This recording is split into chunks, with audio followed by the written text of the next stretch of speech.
하나님 말씀 사도행전 1장입니다.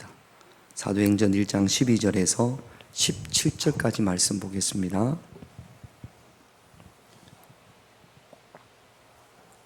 사도행전 1장 12절에서 17절, 제가 한 절, 여러분들이 한 절 그렇게 똑합니다. 제자들이 감람원이라 하는 산으로부터 예루살렘에 돌아오니 이 산은 예루살렘에서 가까워 안식일에 가기 알맞은 길이라. 들어가 그들이 유하는 다락방으로 올라가니 베드로, 요한, 야고보, 안드레와 빌립, 도마와 바돌레메, 마테와 및 알페오의 아들 야고보, 셀롯인 시몬, 야고보의 아들 유다가 다 거기에 있어. 여자들과 예수의 어머니 마리아와 예수의 아우들과 더불어 마음을 같이하여 오로지 기도에 힘쓰더라. 모인 무리의 수가 약 120명이나 되더라. 그때 베드로가 그 형제들 가운데 일어서서 이르되, 형제들아, 성령이 다윗의 입을 통하여 예수 잡는 자들의 길잡이가 된 유다를 가리켜 미리 말씀하신 성경이 응하였으니 마땅하도다. 이 사람은 본래 우리 수 가운데 참여하여 이 직무의 한 부분을 맡았던 자라. 아멘. 제목을 한번 읽어볼까요? 같이 있습니다. 하나님께서 약속하신 것을 기다리며. 오늘 본문에서는 하나님께서 약속하신 것, 본문에서는 아버지께서 약속하신 것인데, 하나님께서 약속하신 것이 무엇이냐면 제자들에게는 성령입니다. 그런데 하나님께서 우리에게 약속하신 것이 성령님만 있는 건 아닙니다. 하나님께서 성경을 통해서 우리에게 약속하신 것, 치유도 약속하셨고 응답도 약속하셨고 하늘의 복도 약속하신 줄로 믿습니다. 이제 우리가 앞으로 살펴보겠지만 사도행전 2장에 성경에서 이전에 없었던 놀라운 성령이, 불같은 성령이, 바람 같은 성령이 사람들 위에 임합니다. 신앙생활을 좀 해보신 분들은 누구나 성령 받기를 원합니다. 나도 성령 체험을 한번 해봤으면 사모하는 마음이 작든 크든 대부분의 많은 우리 그리스도인들이 성령을 사모하리라 생각을 합니다. 그런데 어느 날 갑자기 아무 일도 없는데 성령님이 임하신 것이 아니라 오늘 우리가 읽었던 본문 말씀에 보면 성령이 임하시기 전 3가지를 제자들이 했습니다. 우리도 성령이 임하든지 아니면 하나님의 약속하신 것을 내가 받기를 원한다면, 그렇다면 저는 이 3가지가 필수라고 생각을 합니다. 여러분, 어떤 기도의 제목이 있습니까? 하나님, 나는 성령 받기를 원합니다. 하나님, 나는 내 연약한 질병이 치유되어지기를 원합니다. 하나님, 저는 우리 자녀들에 대한 이런 기도, 응답받기를 원합니다. 라고 여러분들이 하나님으로부터 약속하신 것을 받기를 원한다면 오늘 본문의 3가지를 꼭 기억해 두시고 이 3가지 가운데 내가 부족한 것이 무엇이 있는지 그 부족한 것을 채워나갈 때 하나님께서 성령도 우리에게 허락하시고 또 하나님께서 우리에게 약속하신 것을 응답해 주실 줄로 믿습니다. 첫 번째가 무엇이냐 하면 예수님께서 제자들에게 이렇게 말씀을 하셨습니다. 사도행전 1장 4절 같이 있습니다. 사도와 함께 모이사 그들에게 분부하여 이르시되 예루살렘을 떠나지 말고 내게서 들은 바 아버지께서 약속하신 것을 기다리라. 예수님께서 제자들에게 감람산에서 하늘로 올리우시기 전에 예루살렘을 떠나지 말라, 그리고 약속하신 것을 기다리라 말씀하셨습니다. 제자들은 아버지께서 약속하신 것이 무엇인지 몰라요. 이제까지 성령이 임한 장면을 한 번도 본 적이 없습니다. 어떻게 하면 성령이 임하는지도 모릅니다. 예수님께서 떠나지 말고 기다리라고 하셔서 그래서 제자들이 예수님의 말씀에 그대로 순종합니다. 나 성령을 체험하고 싶다 원한다면, 또는 나는 하나님으로부터 응답받고 싶다 원한다면 따라합시다. 순종이 능력이다. 순종 없이는 결코 하나님의 응답을 경험할 수 없습니다. 순종이 없이는 결코 성령의 임재하심을 경험할 수가 없습니다. 우리는 여러 가지 것들로 인하여서 말씀에 순종하지 못할 때가 있습니다. 때로는 조급함으로. 제자들이 한 곳에 모여서 120명이나 된다고 그랬거든요. 120명이 한 곳에 모여서 성령 받기까지 열흘이 걸립니다. 자, 우리 예수님께서 말씀하셨으니까 떠나지 말고 하나님께서 약속하신 것을 기다립시다. 떠나지 맙시다. 자, 우리 아무도 떠나지 말고 오늘 지금 이 시간부터 우리 예수님께 하나님께서 약속하신 것을 기다립시다. 그랬다고 칩시다. 우리가 자, 이렇게 합시다. 할렐루야. 집에 가서 밥 해야 되잖아요. 그렇죠? 또 전화 오면 가서 또 머리 볶아줘야지. 그렇잖아요? 자녀가 누가 전화가 오면 또 가야 되지 않습니까? 자, 기다립시다. 아멘 했는데 하루 정도 1시간, 2시간 지나면 언제까지 기다려야 됩니까? 라는 말이 나올까요, 안 나올까요? 그래서 응답이 없고, 그래서 임재가 없습니다. 기다리지를 못합니다. 조급함 때문에. 예수님께서 5일만 기다려 했으면 참을 수 있어요.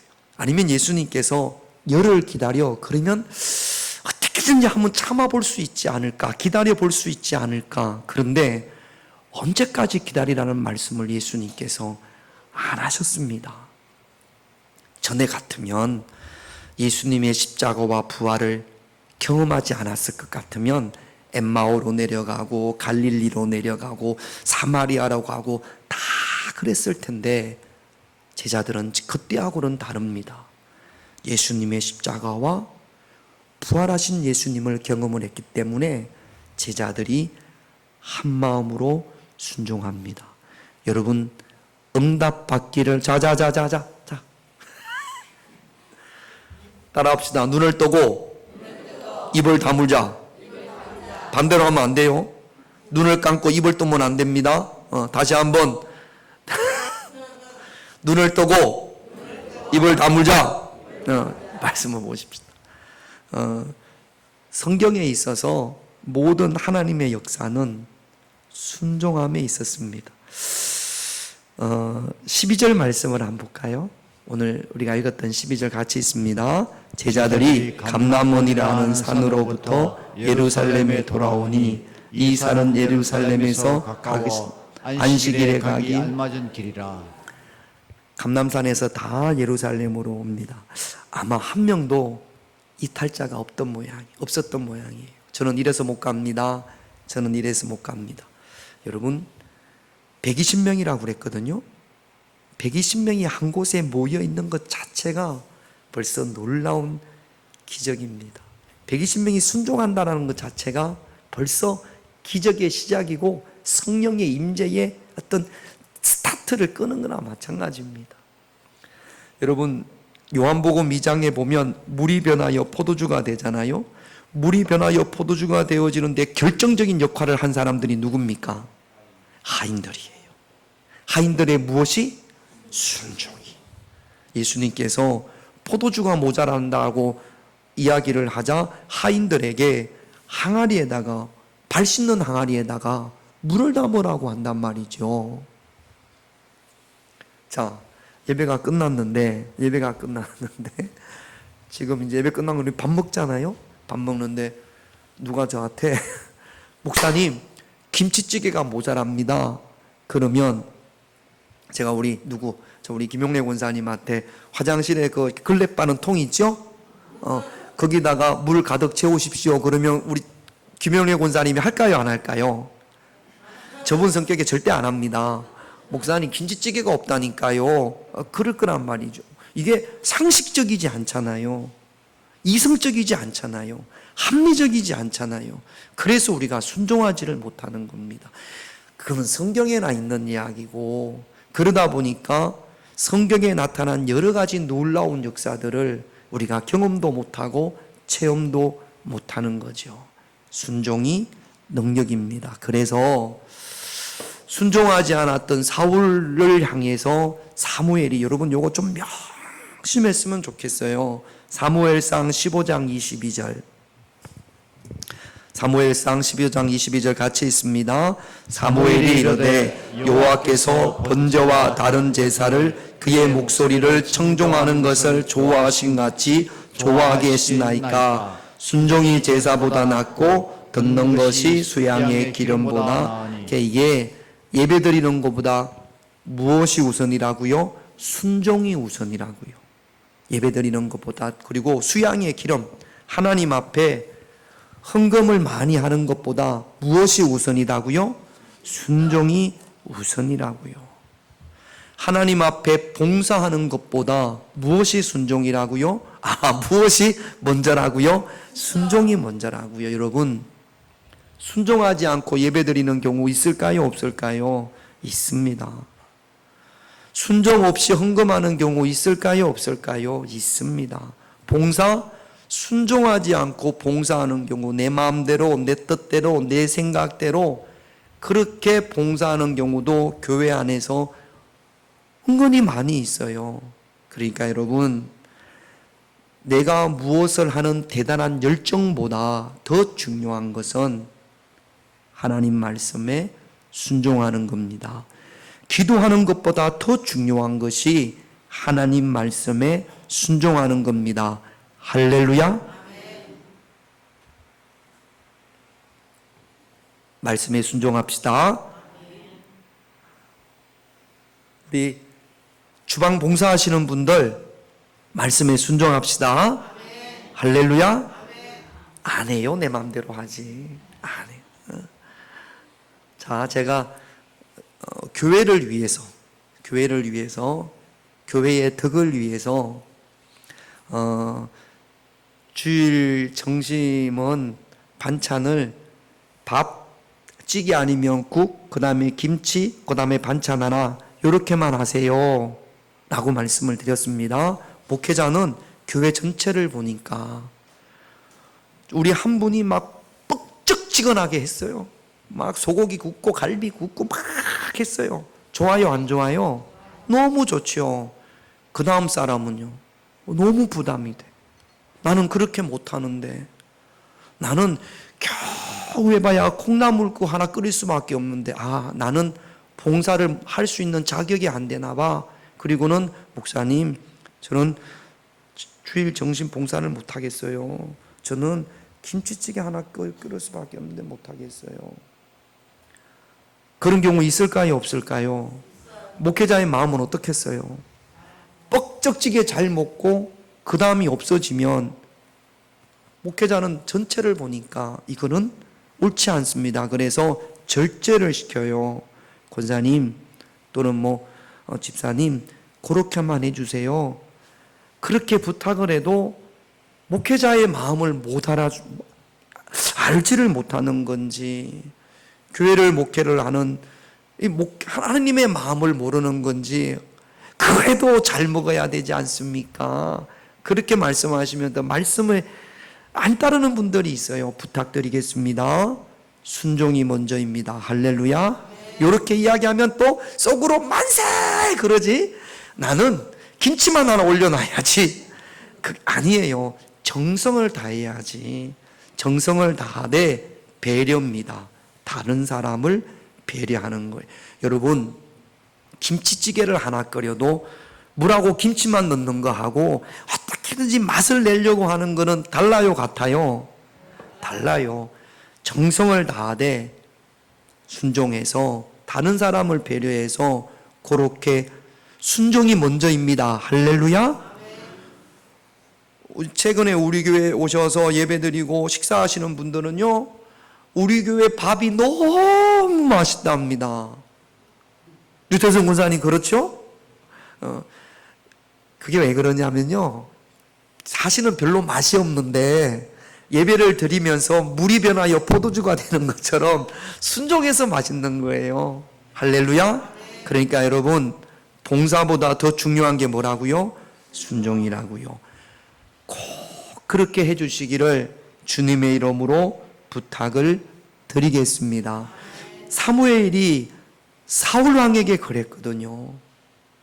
제사보다 순종이 먼저고 수양의 기름보다 하나님은 그 목소리 청종하는 것을 더 기뻐하십니다. 순종하시기를 주님의 이름으로 축원드립니다.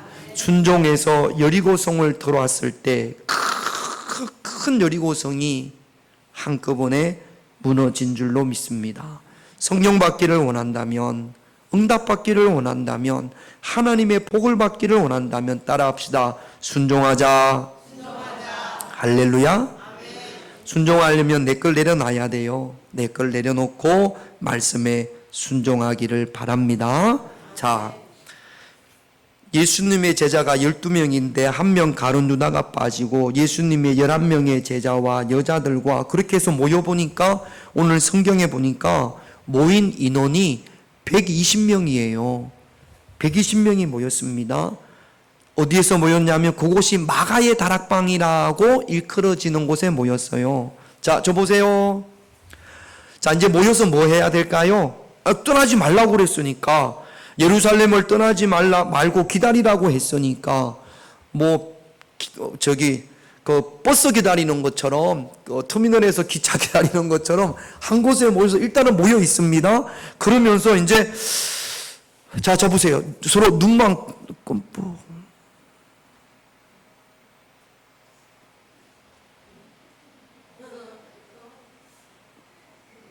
뭐 해야 되죠? 뭐 해야 될지를 모르겠어. 기다리기는 해야 되는데, 아니, 우리야 지금 다 알지. 성경을 봤으니까. 근데 그분들은 예수님께서요, 기다리면서 뭘 해라 라고 말씀을 안 하시고, 예루살렘을 떠나지 말고 기다리라. 그래서 일단은 기다립니다. 아니, 기다리는 것도 1시간, 2시간이지.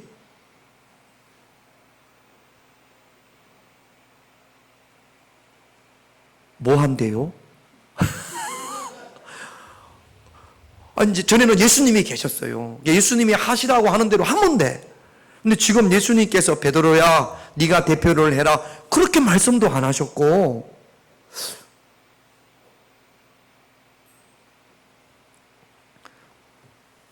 정순자 권사님 뭘 해야 될까요? 이쪽에서 수근수근 이야기하기도 하고 저쪽에서 수근수근 이야기하기도 하고 그랬을 거 아닙니까? 여러분, 우리가 살면서 뭘 해야 될지를 모를 때가 있죠. 가끔 뭘 하긴 해야 되는데 뭘 해야 될지를 모르겠어요. 그때 뭐 해야 됩니까? 누군가 그 120명 가운데 성경을 보면, 자, 여러분, 우리 기도합시다! 이렇게 한 것 같지는 않아요. 누가 대표가 나와가지고 지금처럼 목사님이 있고 장로님이 있고 권사님이 있고 그러지 않았거든요. 처음에는 아마 그냥 이런저런 이야기도 하고 수근거리기도 하고 뭘 해야 될지도 이렇게 그러다가 어느 순간 누구에겐가 기도가 시작되어졌던 모양입니다. 그러면서 120명 전체가 기도하기 시작을 했어요. 뭘 해야 될지 모를 때 하나님 앞에 기도하시기를 주님의 이름으로 축원드립니다. 방학이 끝나고 우리 작은 아이가 방학 때 왔을 때 그 엄지발가락 옆에 발가락이 이렇게 좀 아프다고, 그래서 발가락이 아플 때가 가끔 있을까요? 없을까요? 있죠. 발가락이 아플 때가. 그래서 그런가 보다 그랬는데 아프다 안 아프다가 그러다 보니까 별 대수롭지 않게 생각을 하다가 너무 아프니까 포항에서 병원을 갔던 모양입니다. 그래서 엑스레이 찍어보고 CT를 찍었더니 포항병원에서 여기서 MRI를 찍을 수 있는데 여기서 찍는 것보다는 부모님이 계시는 곳에 가서 찍는 게 좋지 않겠냐? 이것 아무리 봐도 대학병원을 가야 될 것 같다. 큰 병원을 가야 될 것 같다. 골낭종인 것 같다. 그래서 그렇게 이야기를 하니까 그럼 빨리 와라. 대전에 와라. 그래서 대학병원에 전화를 해봤더니 예약을 하려면 대전에 있는 뭐 대학병원은 충대병원에 물어봤더니 내년 2월이나 가능하답니다.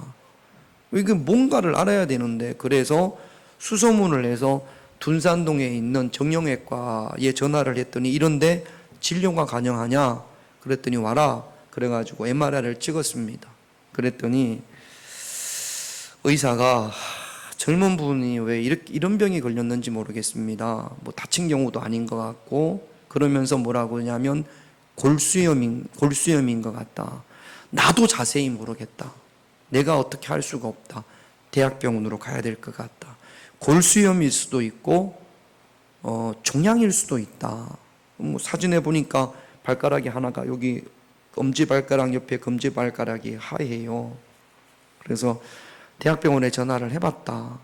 내년 2월까지는 접수가 안 된단다. 그랬더니 이분이 그렇죠? 충대는 그럴 겁니다. 그러면서 건양대병원 그 정형외과 교수랑 함께 연락을 해서 그 다음날 바로 진료를 받았습니다. 거기 가서 또 MRI 자료를 가져가서 봤더니 똑같아요. 골수염인 것 같고 종양일지도 모르겠다. 어떻게 해야 됩니까? 항생제로 치료를 해봐야겠지만 그게 안 되면 거기 구멍을 내서 염증을 다 긁어내야 되고 그리고 거기를 떼워야 되고 그것도 안 되면 발가락을 절단해야 된다. 여기까지 이제 이야기가 됐습니다. 정형외과 담당 교수도 나도 잘 모르겠다. 영상의학과 교수가 있는데 거기에서 정밀 판독을 해봐야겠다. 그런데 그분이 지금 없다. 추석 마치고 왔으면 좋겠다. 그러면 제대로 판독이 되지 않을까? 라고 여기까지 이야기가 됐습니다. 할 수 있는 게 없어요, 제가. 이제는 병원도 가보고 뭐 아빠로서 할 수 있는 건 다 했습니다. 그렇다고 걔를 뭐 데리고 서울대 병원에 갈 수도 없잖아요. 할 수 있는 게 이거 없습니다. 뭐 해야 됩니까? 기도하는 것밖에 없어요. 기도하는 것밖에. 그때부터 새벽마다 제가 기도합니다. 다른 어떤 것보다 물론 여러분들을 위해서도 기도하겠지만 또 내 자식에 관한 거잖아요. 기도하지 않을 수가 없습니다. 지금도 보면 발가락이 이렇게 부어 있어요. 매일 전화합니다. 야 어떠냐? 그러면 똑같아요. 어떠냐? 그러면 똑같아요. 그럼 기도할 것밖에 없어요. 저하고 우리 집사람하고 하나님 앞에 기도할 것밖에 없습니다. 여러분 뭘 해야 될지 모를 때 가슴을 치고 찾아다니고 낙심하고 좌절하고 그러지 말고 마음을 함께하여 하나님 앞에 기도할 수 있는 그런 저와 여러분들이 되셔야 될 줄로 믿습니다. 120명이 모였을 때 그랬어요. 14절을 한번 볼게요. 같이 있습니다.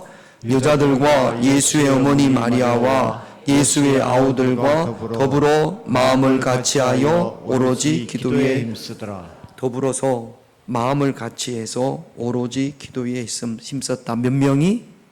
120명이 며칠 동안? 열흘 동안. 이건 지금도 이럴 거예요. 우리가 이렇게 한 50명 있다고 합시다. 지금부터 열흘 동안 아무도 집에도 못 가. 집에 아무도 못 가고 화장실 가고 가는 거 외에는 전부 다 여기서 24시간 기도해야 돼. 열흘 동안. 우리가 그렇게 한다고 합시다. 열흘 동안 기도했다고 합시다.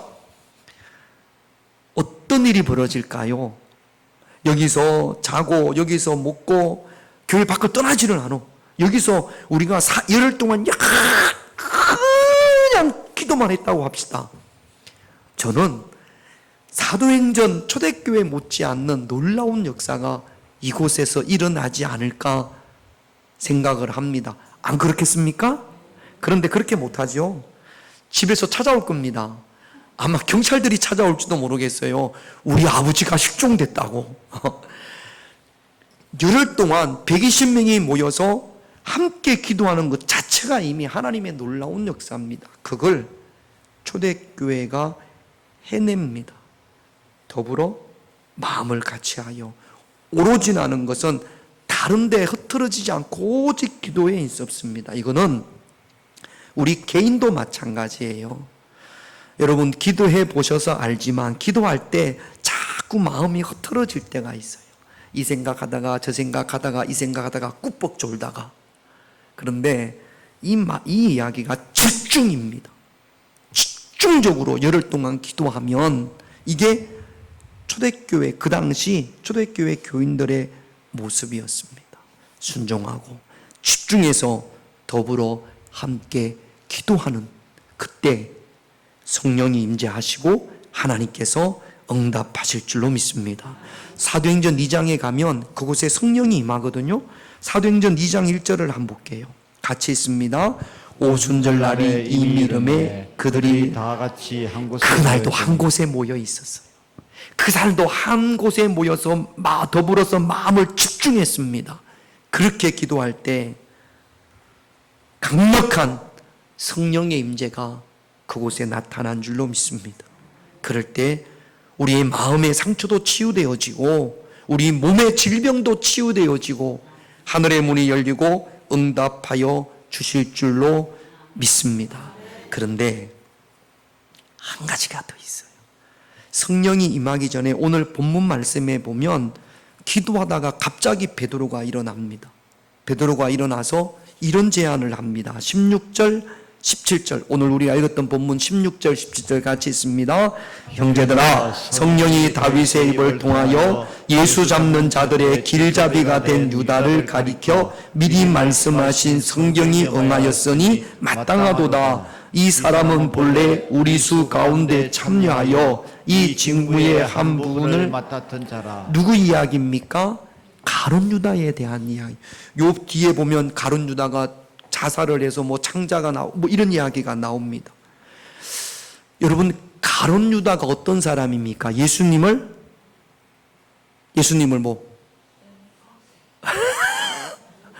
가룟 유다가 어떤 사람입니까? 예수님을 판 사람, 은 30냥에 예수님을 판 사람. 자, 제가 가룟 유다고 제가 예수님을 은 30에 팔았어요. 우리 양창숙 권사님의 베드로입니다. 양 베드로. 자, 양 베드로가 저를 향해서 김 유다, 저는 김 가룟 유다, 왜 예수님을 은 30냥에 팔았냐고 양 베드로가 그렇게 이야기하잖아요. 그럼 제가 뭐라고 그러겠어요?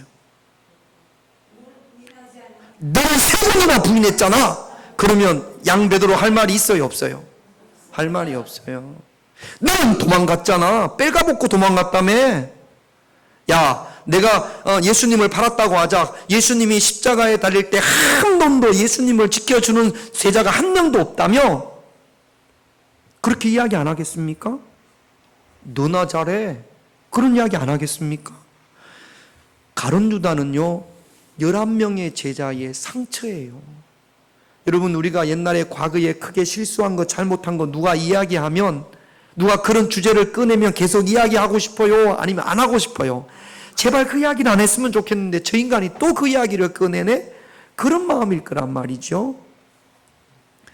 여러분, 성령이 임하기 전에 이거 해결해야 됩니다.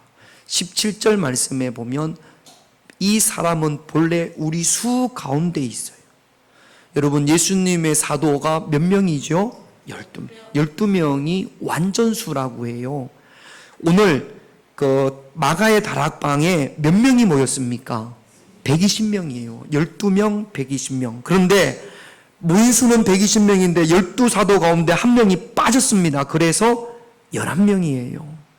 이야기하기 싫어, 가룟 유다. 그럼에도 불구하고 베드로가 가룟 유다가 맡은 직무가 있잖아요.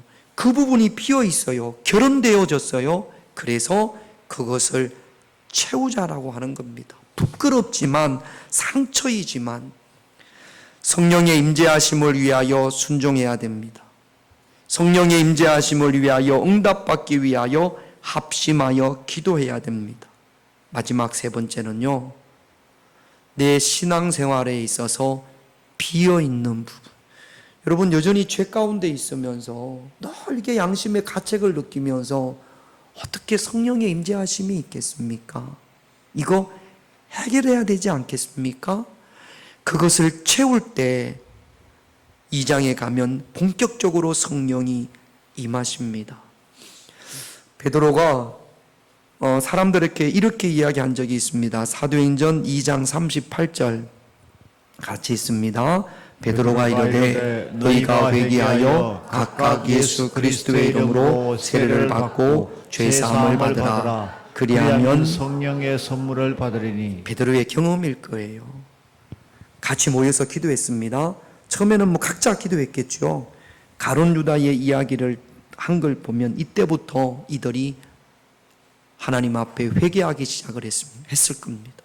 자신들의 죄를 대해서 하나님 앞에 회개하기 시작을 했을 거예요. 그러면서 비어있는 부분이 채워지고 이 가운데 성령의 놀라운 역사가 나타난 줄로 믿습니다. 여러분, 목사님들이 많이 그런 말씀을 하세요. 성령 받으려면 어떤 기도해야 되느냐? 회개하라.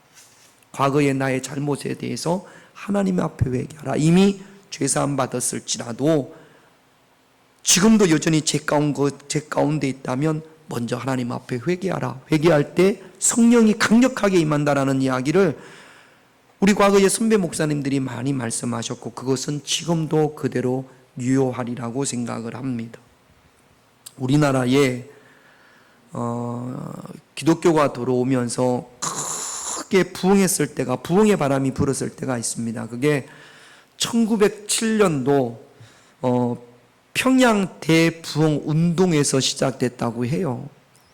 1907년도에 평양 장대현 교회에서 부흥 사경회가 있었습니다. 하디 선교사라고 외국의 선교사님이 와서 부흥회를 시작을 하는데, 그런데 한참 말씀을 전하는데 한 사람이 손을 들고, 큰장한 체격의 사람이 손을 들고 저 할 말 있습니다. 손을 들었단 말이죠. 그래서 그 사람이 앞으로 툭툭 나오더니 뭐라고 하냐면 이렇게 이야기를 합니다. 나는 사람들에게 듣기를 이 모임에서 강도들이 회개한다라고 해서 그 강도를 쉽게 잡으려고 찾아온 순금입니다. 이게 일제 순사인 거죠. 순사가 교회를 잘 모르니까 교회 가면 회개한다더라, 강도들이 회개한다더라 그래가지고 나 이런 잘못을 졌습니다. 그러면 그 사람 잡으려고 그래서 한 계급 특진할 기회를 잡기 위해서 이곳에 왔습니다. 그런데 말씀을 듣다 보니까 자기 죄가 생각나는 거 있지요. 그래서 저는 이 죄를 회개합니다. 저는 하나님 앞에 회개를 합니다. 용서해 주십시오라고 회중들 앞에서 이야기를 합니다. 이 이야기를 듣던 거기에 참석했던 길선주 장로님이라는 분이 앞으로 나옵니다. 그리고는 전혀 예상하지 못했던 말을 해요. 저는 아간과 같은 사람입니다. 교회 장로님이 고백을 하는 겁니다. 제 친구와 병으로 삶을 마감하면서 부인과 아들을 돌봐달라고 100원을 저에게 맡겼습니다. 그런데 그 100원을 제가 다 써버렸습니다. 저는 죄인입니다. 하나님 용서해 주세요. 제가 죽일 놈입니다. 그러면서 교인들이 다 보는 앞에서 펑펑 울면서 자기의 죄를 고백합니다. 그런데요, 그렇게 길선주 장로가 자기의 죄를 고백하자 저기에서 울음소리가 들리기 시작했어요. 저는요, 며칠 전에 이웃집에 닭을 서리했습니다. 저는요, 누구 집에 배추를 뽑아왔습니다. 저는요, 관음을 했습니다. 저는 도박을 했습니다. 교인들이에요. 교인들 가운데 하나하나씩 자기 죄를 고백하면서 그때 크게 모인 모든 사람들이 하나님 앞에 울며 통곡하며 회개했습니다.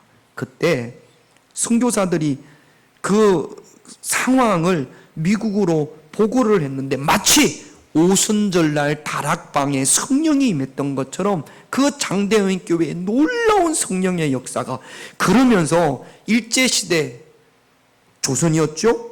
그 조선 교회에 성령의 바람이, 부흥의 바람이 부른 겁니다. 여러분, 먼저 하나님 앞에 회개하는 것이 먼저입니다.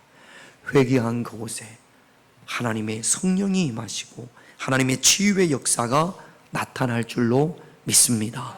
세 가지예요. 순종하고 기도하되 하나님 앞에 회개함으로 성령의 임하심을 응답받는 그런 저와 여러분들이 되시기를 주님의 이름으로 축원드립니다. 우리 기도 제목 세 가지 보겠습니다. 1번 같이 있습니다. 하나님께서 약속하신 성령의 임재와 기도의 응답을 위하여 순종하게 하옵소서. 먼저 순종하십시다. 할렐루야. 2번 같이 있습니다. 마음을 같이하여 함께 기도하는 교회와 가정이 되게 하옵소서. 뭘 해야 될지 모를 때 기도하십시다. 한 마음으로 기도하십시다. 3번 같이 있습니다. 응답받기 위해 내 삶에 허물어지고 비어있는 것을 먼저 채우게 하옵소서. 허물어지고 비어있는 것 하나님의 앞에 회개함으로 채울 수 있는 그런 저와 여러분들이 되시기를 바랍니다. 우리